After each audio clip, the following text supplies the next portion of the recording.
Hallo ihr Lieben, heute zeige ich euch eine Motivtorte dekoriert mit Schminkutensilien. Ich werde euch die Herstellung der Schminkutensilien zeigen und wie man eine Erdbeersahnetorte fondant-tauglich füllt. Ich habe mich hier für einen saftigen Fanta-Rührkuchen entschieden, den ich schon vorbereitet habe. Das Rezept habe ich in der Infobox verlinkt. Die Herstellung zeige ich euch in einem separaten Video. Als erstes habe ich 2 Böden in einer 26er Form gebacken und mir mit dem Tortenring einen ca. 1,5 bis 2 cm breiten Rand markiert und mit einem scharfen Messer ausgeschnitten.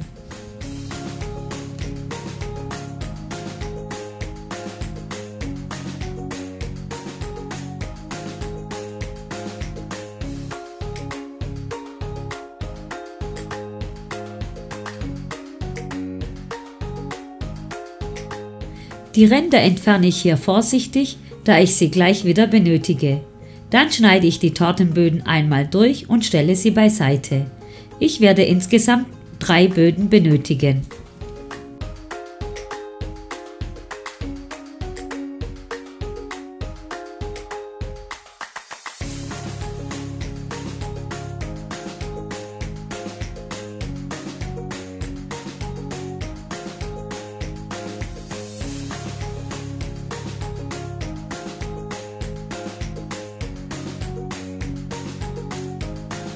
Das gleiche machen wir nun auch mit dem zweiten Boden. Nun kommen wir zur Erdbeersahnefüllung. Dazu benötigen wir 600 Gramm Erdbeeren, 5 bis 6 Esslöffel Erdbeermarmelade, 5 Päckchen Vanillezucker, 2 Becher Schmand, 3 Becher Sahne und 3 Päckchen Sahnesteif. Den Vanillezucker verteile ich 3 auf die Sahne und 2 auf den Schmand. Zuerst gebe ich den Schmand in eine Schüssel und rühre den Vanillezucker unter. Dann füge ich noch 3 Esslöffel Marmelade hinzu und verrühre diese auch gut miteinander.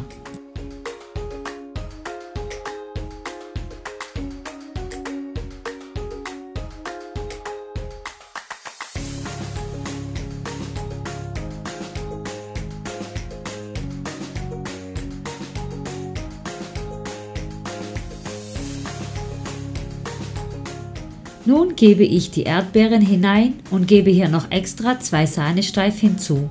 Das hatte ich vorhin vergessen zu erwähnen.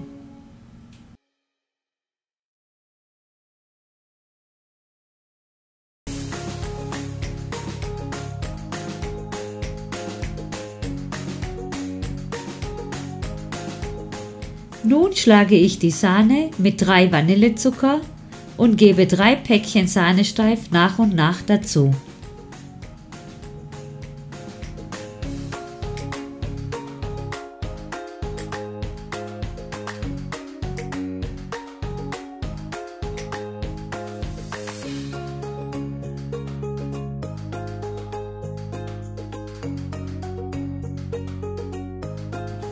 Nachdem die Sahne steif geschlagen ist, hebe ich diese in 2 bis 3 Portionen unter die Erdbeerschmandmischung.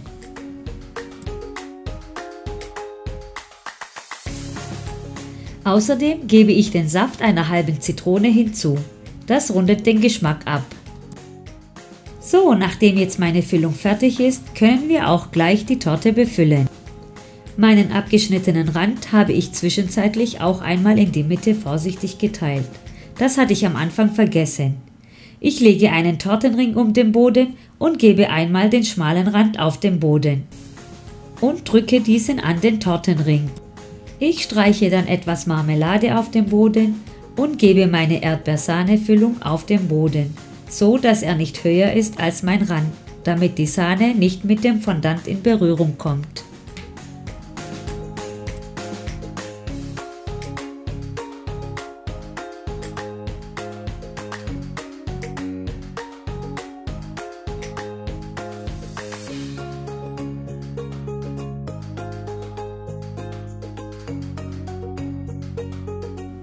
Jetzt gebe ich den zweiten Boden darauf und drücke ihn fest an. Auch hier gebe ich den schmalen Rand auf den Boden. Ich bestreiche den Boden wieder mit Marmelade und gebe meine Erdbeersahnefüllung darauf.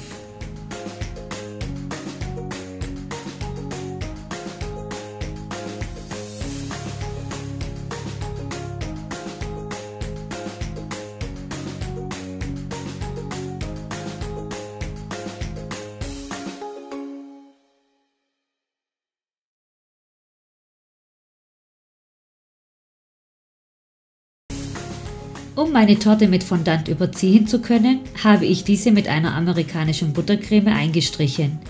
Diese habe ich zwischendurch vorbereitet und verlinke euch das Rezept in der Infobox. Nachdem ich einmal alles eingestrichen habe, kommt die Torte jetzt in den Kühlschrank. In der Zwischenzeit beginne ich meine Motive herzustellen.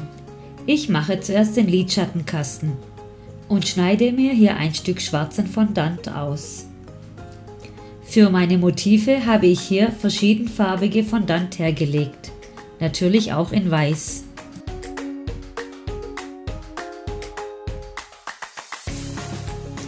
Den schwarzen Fondant knete ich hier gut durch und forme es zu einem Viereck.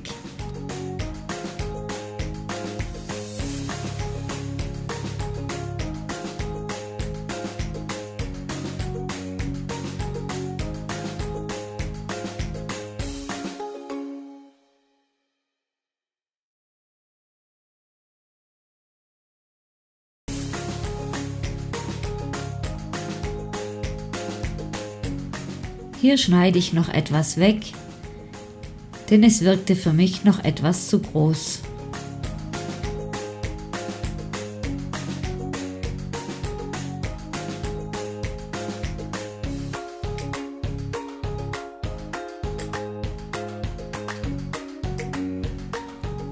Nun drücke ich mir mit einem Kreisstanzer 4 Kreise in das Viereck vorsichtig rein.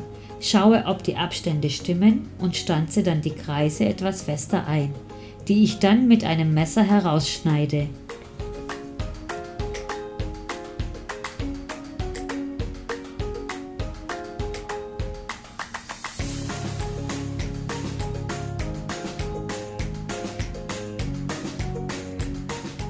Danach glätte ich alle Innenflächen mit einem Ball Tool.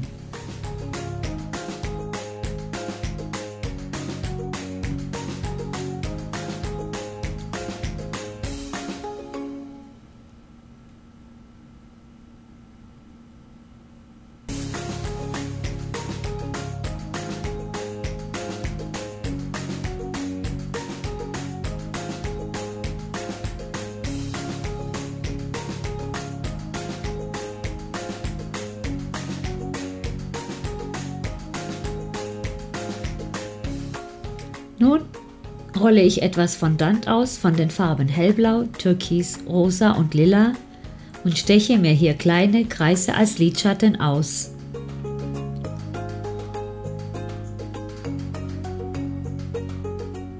Ich gebe diese gleich in meinen Lidschattenkasten hinein.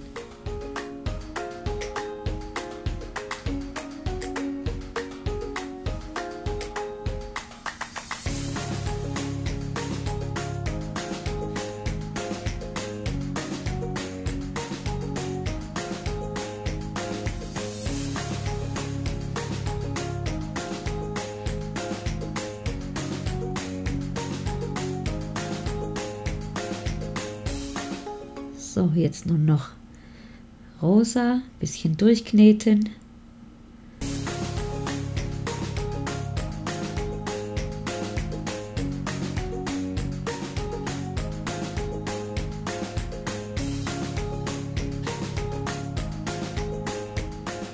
Und zu guter Letzt einmal lila. Ich finde, die 4 Farben passen gut zueinander, deswegen habe ich diese 4 Farben mir ausgesucht.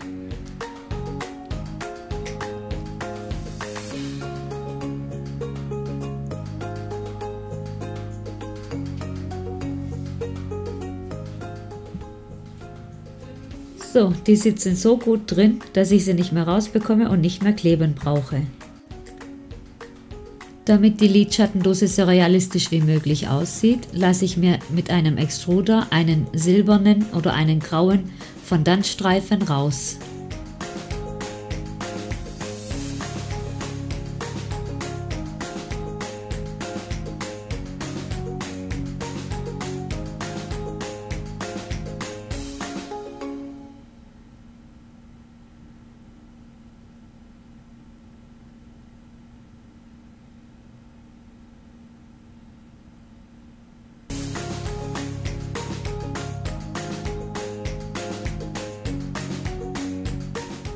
So, nun lege ich es einmal um die Lidschattendose rum, messe es ab und schneide es ab. Genau, so passt das. Ich nehme etwas Wasser und klebe den Rand an diese Dose an.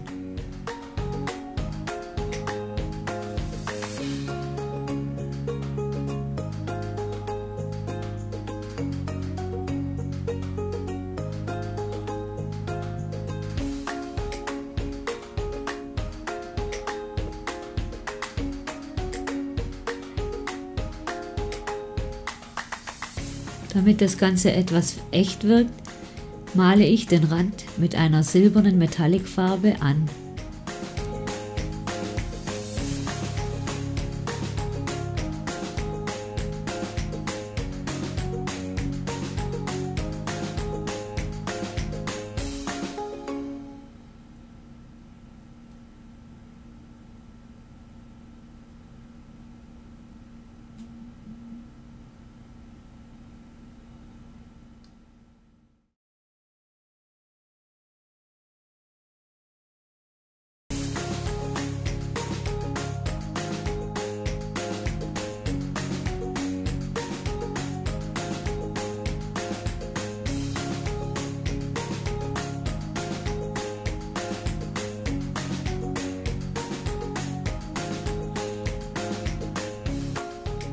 So, nun wäre meine Lidschattendose fertig und stelle sie beiseite. Hier beginne ich gleich mit dem Lippenstift.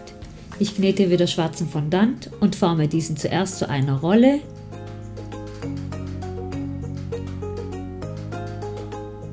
Und dann drücke diesen zu einem Würfel zusammen.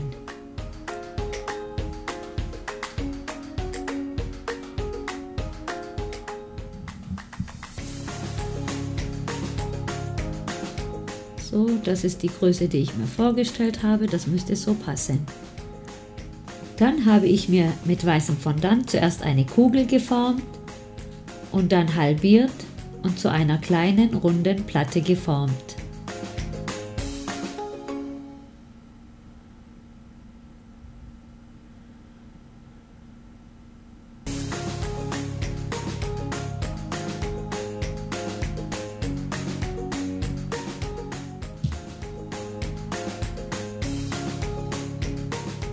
Aus Rosa habe ich auch zuerst eine Rolle geformt und mit einem Messer eine Schräge abgeschnitten.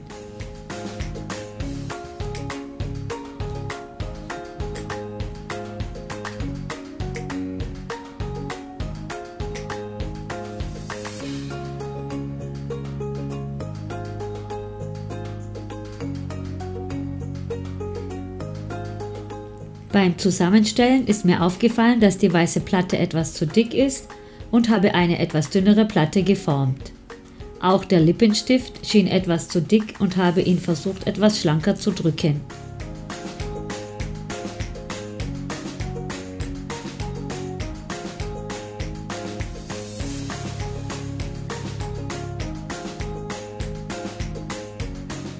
Allerdings hätte dieser ruhig etwas schlanker sein können.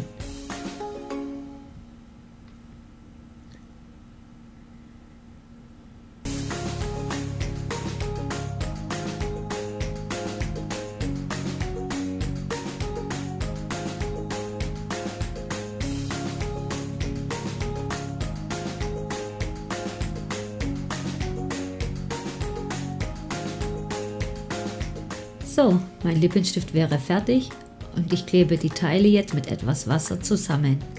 Ich mache direkt mit dem Rougepinsel weiter und habe hier wieder ein Stück schwarzen Fondant zu einer Rolle geformt.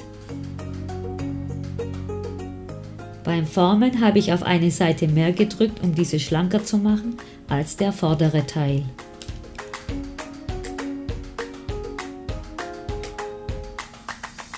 Um es realistischer aussehen zu lassen, mache ich wieder eine kleine Platte mit weißem Fondant auf die breite Seite.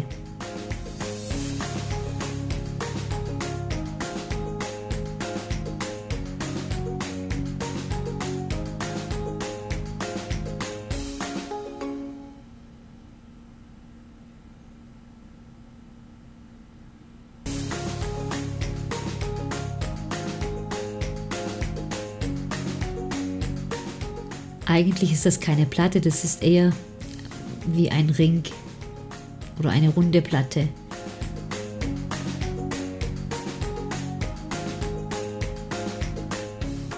So, jetzt muss ich nur noch die Größen hier anpassen. Prima, jetzt passt es.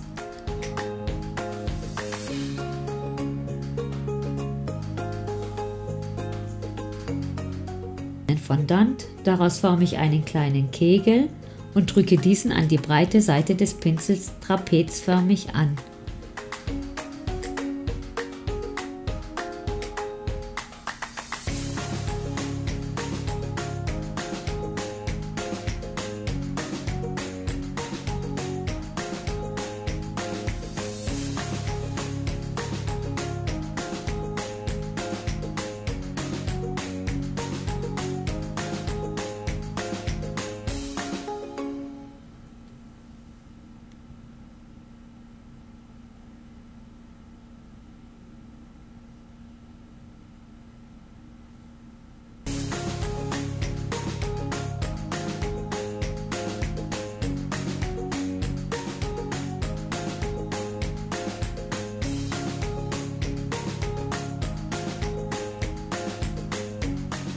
Damit man erkennt, dass es ein Pinsel ist, mache ich mit der Nadel ein paar Rillen rein, so eine Art Pinselstruktur.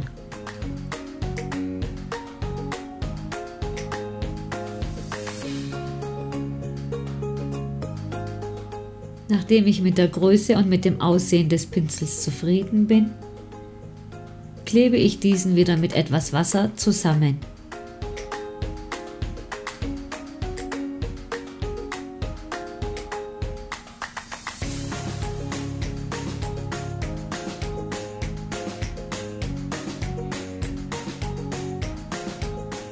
Ich male wieder den weißen Rand mit Silber an. Da habe ich über den Rand hinaus.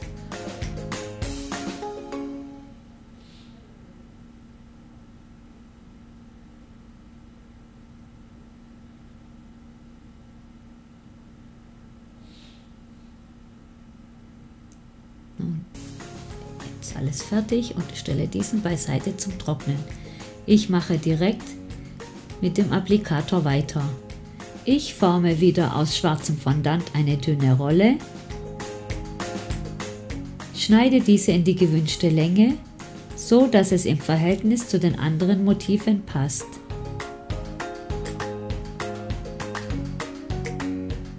Die Rolle drücke ich an beiden Enden etwas flach.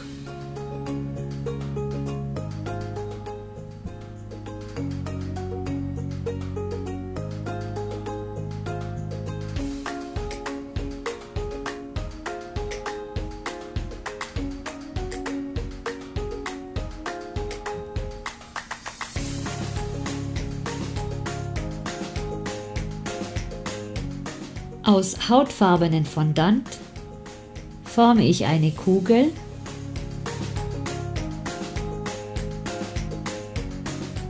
halbiere diese und forme daraus den Schwamm des Applikators. Mit der Größe bin ich nicht ganz zufrieden. Ich finde, das Verhältnis stimmt nicht ganz und habe das gleiche nochmal mit etwas größeren Applikatoren hergestellt.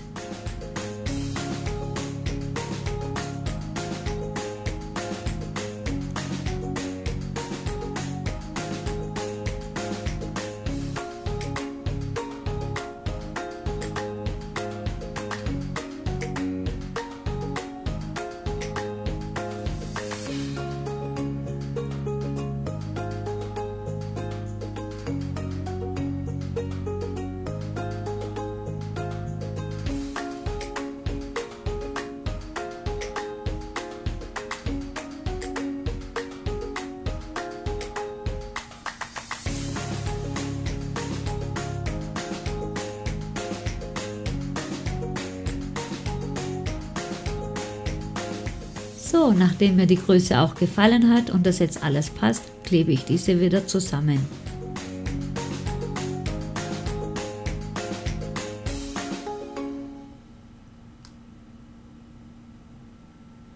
Jetzt ist der Nagellack dran. Ich habe mir ein Stück rosa Fondant ausgeschnitten, geknetet und zu einer dicken Rolle geformt. Dann flach gedrückt und zu einem Trapez geformt. Den Nagellackpinsel bzw. den Verschluss habe ich wieder aus schwarzem Fondant, einen etwas längeren Kegel geformt.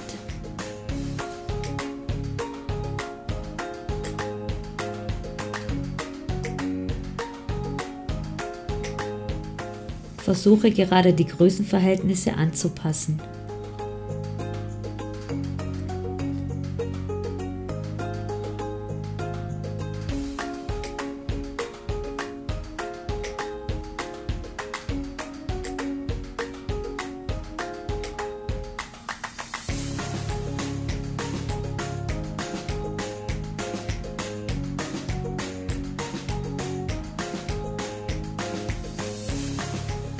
Damit auch der Verschluss echt aussieht, habe ich mir mit einer Nadel wieder Rillen eingedrückt.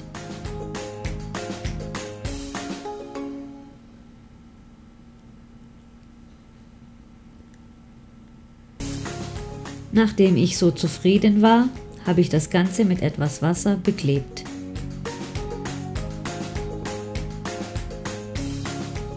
Nun ist die nächste Nagellackflasche in Lila dran. Die habe ich auf die gleiche Weise hergestellt.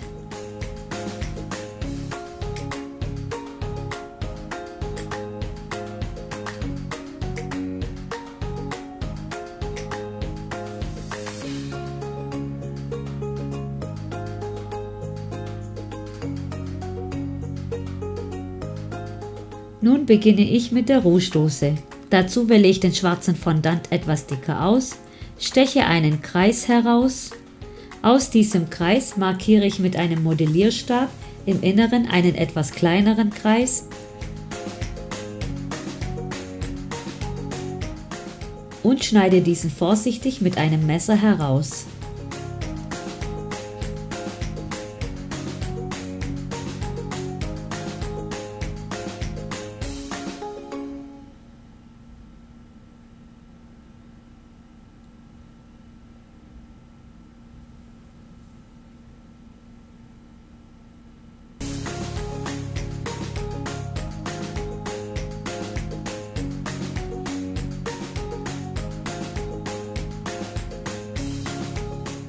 Nachdem ich fertig bin mit Ausschneiden, glätte ich das Ganze mit einem Ball-Tool im inneren Bereich.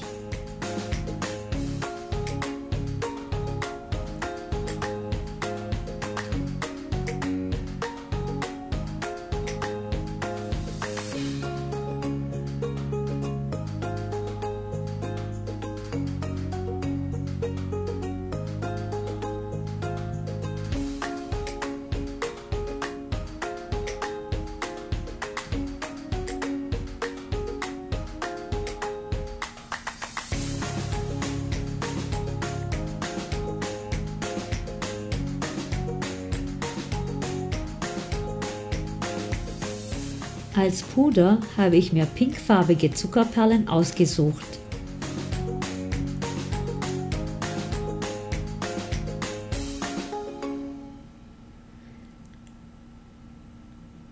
Diese beklebe ich wieder mit etwas Wasser in die Puderdose hinein.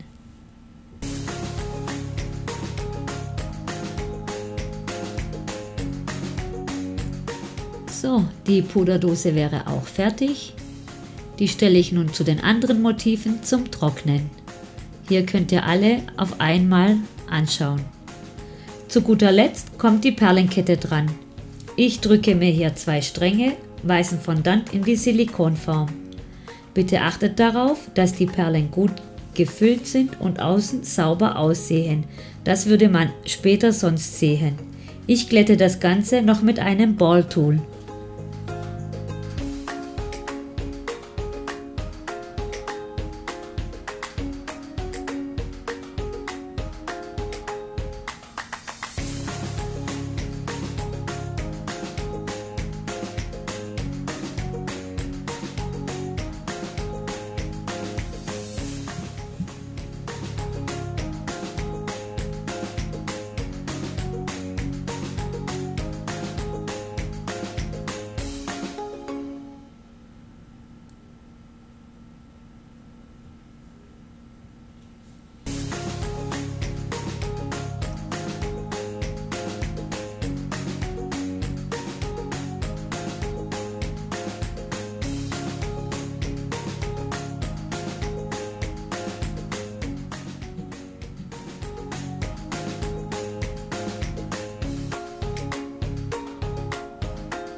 Da habe ich gemerkt, dass ein bisschen zu viel Fondant drin ist und kratze diesen von der Oberfläche weg, damit das alles wirklich bündig mit der Silikonform gefüllt ist.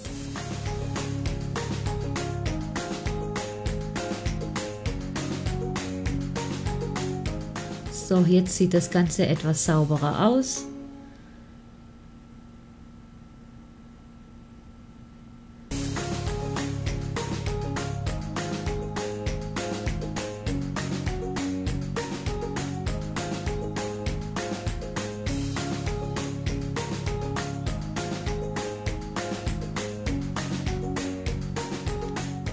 Und drücke nun das Ganze aus der Form heraus.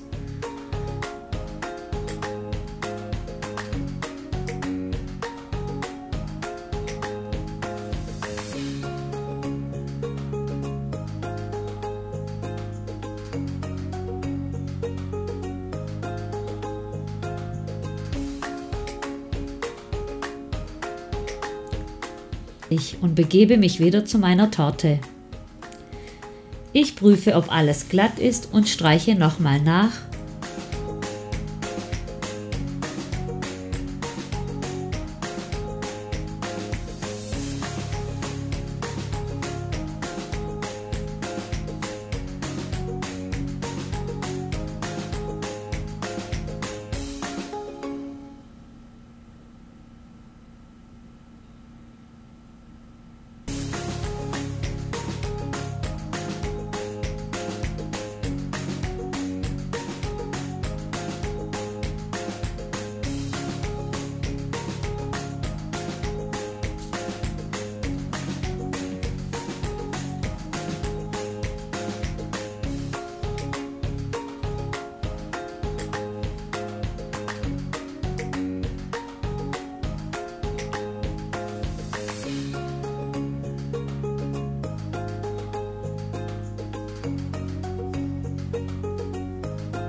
So, nun nehme ich mir weißen Fondant und rolle mir eine große Platte aus.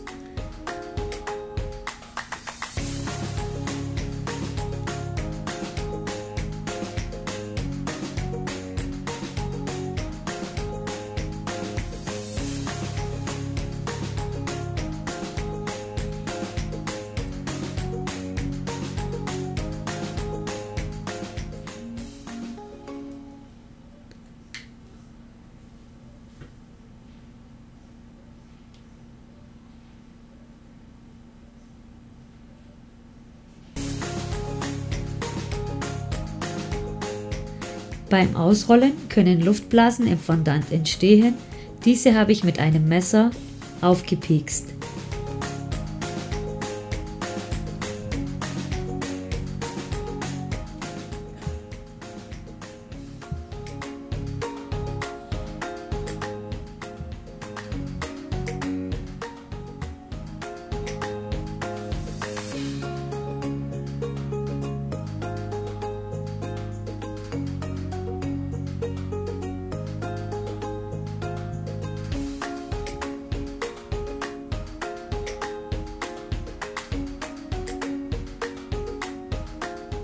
Nun lege ich den Fondant mit Hilfe meines Rollstabes vorsichtig auf die Torte .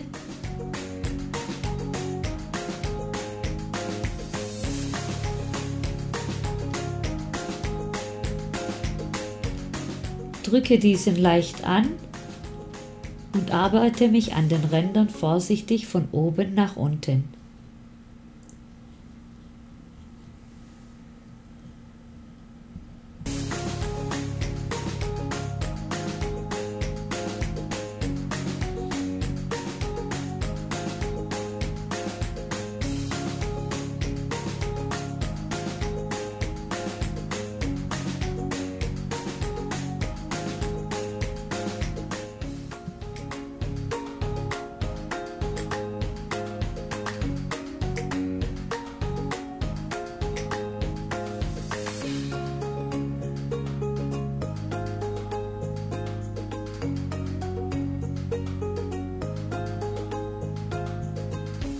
Nachdem alles angedrückt ist, arbeite ich mit dem Fondantglätter weiter. Damit bekomme ich eine glatte Oberfläche.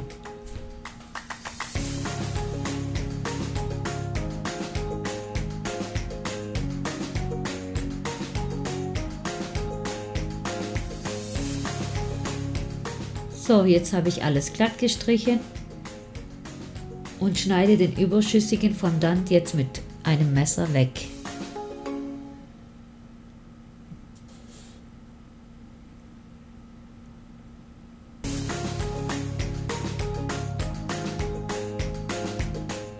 Ich arbeite nochmal mit dem Glätter an dem Rand, drücke unten den Boden nochmal an die Torte, damit es alles schön sauber aussieht.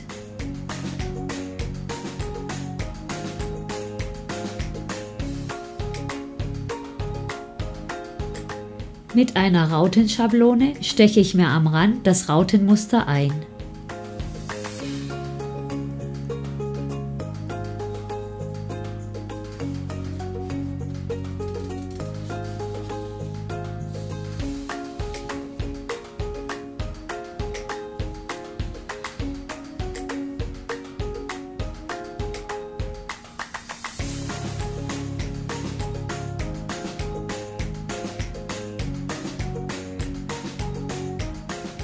Nachdem ich damit fertig bin, steche ich mit einem spitzigen Tool jeweils in die Kreuze ein.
Nun bepinsele ich die kleinen Löcher mit etwas Wasser und gebe jeweils eine pinke Zuckerperle hinein.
Für den unteren Tortenrand habe ich ein silberfarbiges Paillettenband ausgemessen und einmal darum gelegt. Für die 18 habe ich mir die Zahlen ausgedruckt und dann aus Fondant ausgeschnitten.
So, nachdem alles sauber geglättet und geformt ist, habe ich diese Zahlen mit etwas Wasser bepinselt und in einem Teller die Zuckerperlen geleert und diese Zahlen mit der feuchten Seite reingelegt und die Perlen vorsichtig angedrückt.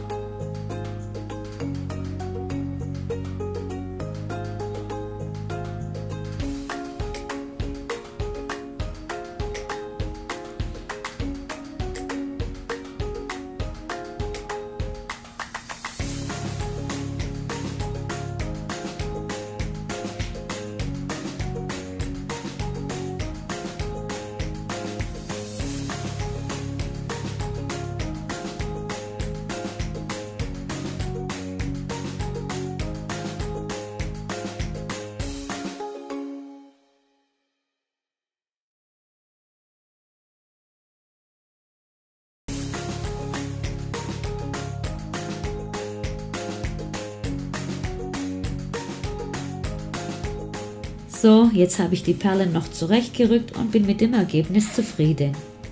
Hier habe ich spontan entschieden, den Namen des Geburtstagskindes auszustanzen und erstmal ein Stück rosa Fondant ausgerollt, denn ich habe ja schon einiges auf der Torte zu platzieren.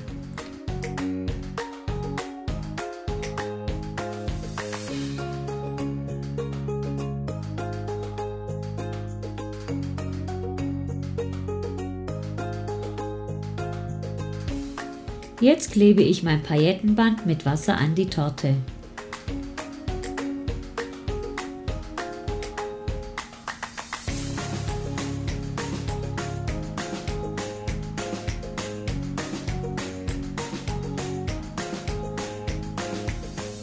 Huch, da ist mir wohl eine Perle entwischt. Ich platziere jetzt meine Motive und 2 frische Rosen mit Schleierkraut, die ich zuerst mit Folie unten eingewickelt habe und dann mit weißem Fondant eingeschlagen habe, auf die Torte. Ich prüfe, ob die Größenverhältnisse oder die Abstände so stimmen und drücke noch ein bisschen hin und her, bis die Verhältnisse stimmen und es mir gefällt. Dann beklebe ich die Motive mit etwas Wasser an die Torte.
Zuerst klebe ich die Perlenkette und dann die Buchstaben auf die Torte.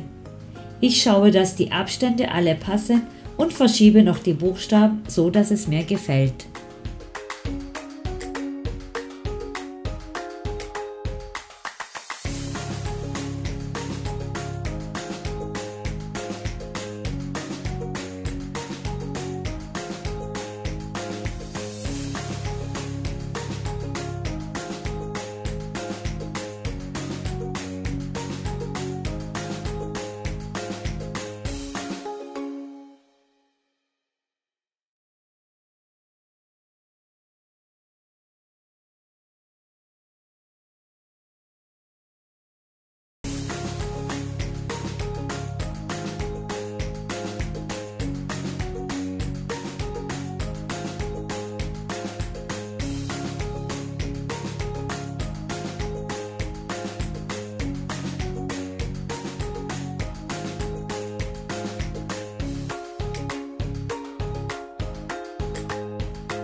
Zu guter Letzt kommt das Finish. Es ist wichtig, dass alles realistisch und auch festlich wirkt. Dazu habe ich mir etwas silbrigen Glitzerpuder genommen und streiche zuerst die Buchstaben und dann alle Schminkutensilien.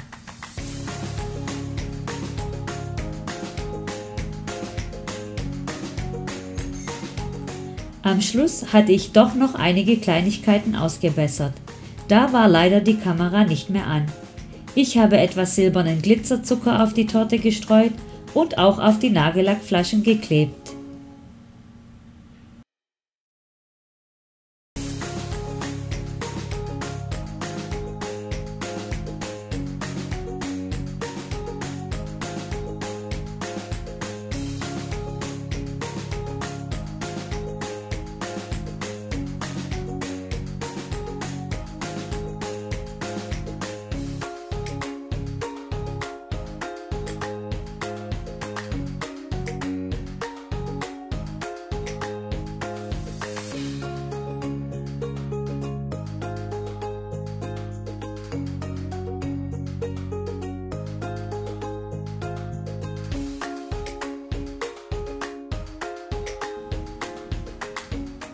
So, jetzt bin ich zufrieden und so sieht meine fertige Torte aus. Ich hoffe, das Video hat euch gefallen und würde mich sehr über ein Like und eure Kommentare freuen.